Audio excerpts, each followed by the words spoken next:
চানি তোক যে আজি মাটিখিনি ইয়াত লৈ আনিছোঁ আগফালে কিয় কাৰণে আনিছোঁ গম পাওঁনে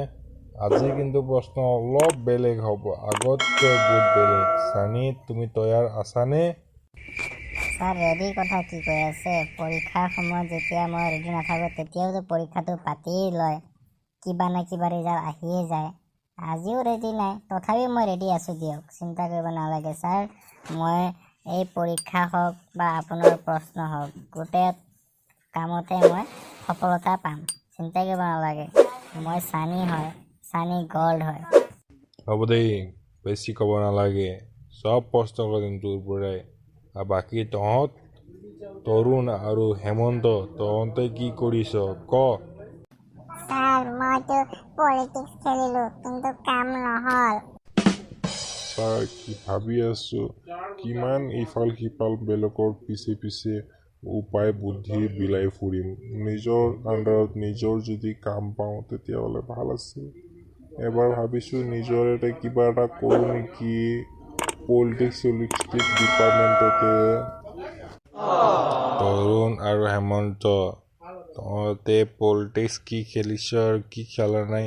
এইবোৰ গোটেই মই জানো আৰু কাক কেনেকৈ ক'ব লাগে মই গোটেই প্ৰশ্ন সুধিম তহঁতে চবকে ক'ব লাগিব কিন্তু প্ৰথমতে এই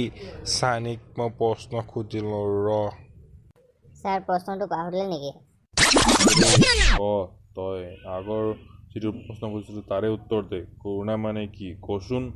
আজি কিন্তু অলপ ভাল উত্তৰ দিবি কিন্তু আগৰটো একেবাৰে লেতেৰা উত্তৰ আছিল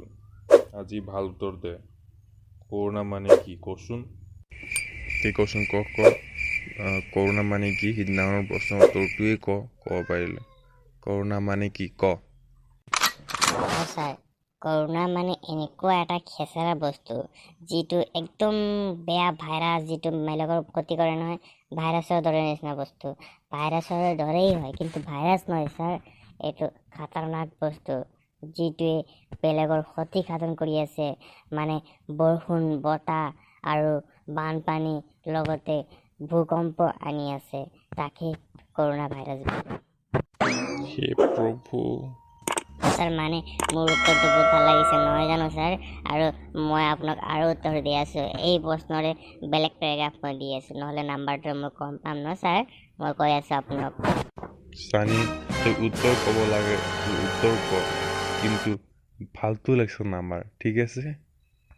স্যাৰ কি কৈ আছে আপুনি আপুনি কওকচোন এই কৰোণাৰ সময়তে কৰোণাৰ কাৰণে ভূকম্প আহিছেনে নাই এইকেইদিনতে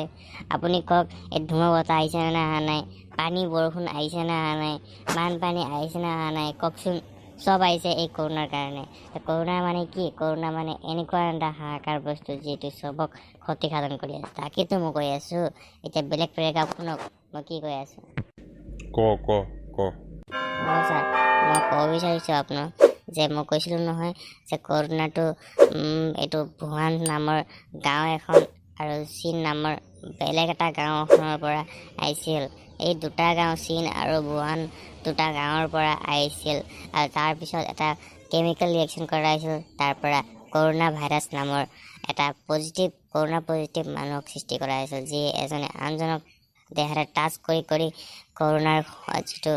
এই আছিল সংক্ৰমণ তাক বঢ়াই দিছিল আৰু সংক্ৰমণ বঢ়াবৰ কাৰণে সেই মানুহজনে ভাবিছিল যে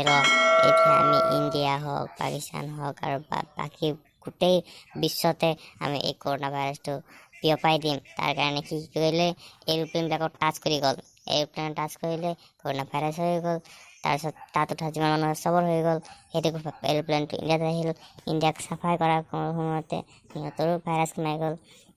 তাৰপিছত এই কৰোণা পজিটিভ মানুহটো মহক টাচ কৰিলে মহক টাচ কৰাৰ পিছত মহে এজনে আনজনক টাচ কৰি কৰি কৰি কৰি বিয়পাই দিলে ছাৰ আচলতে এইটোৱে হ'ল মেইন উত্তৰটো আপুনি মোক কিমান উত্তৰ দিব ছাৰ কওকচোন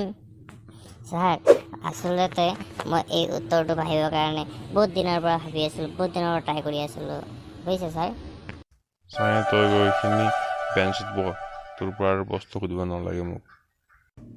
যে তৰুণ আৰু হেমন্ত তহঁতে দুজনে কিবা কবি নেকি কৰোণাৰ বিষয়ে বিৱৰণ কিবা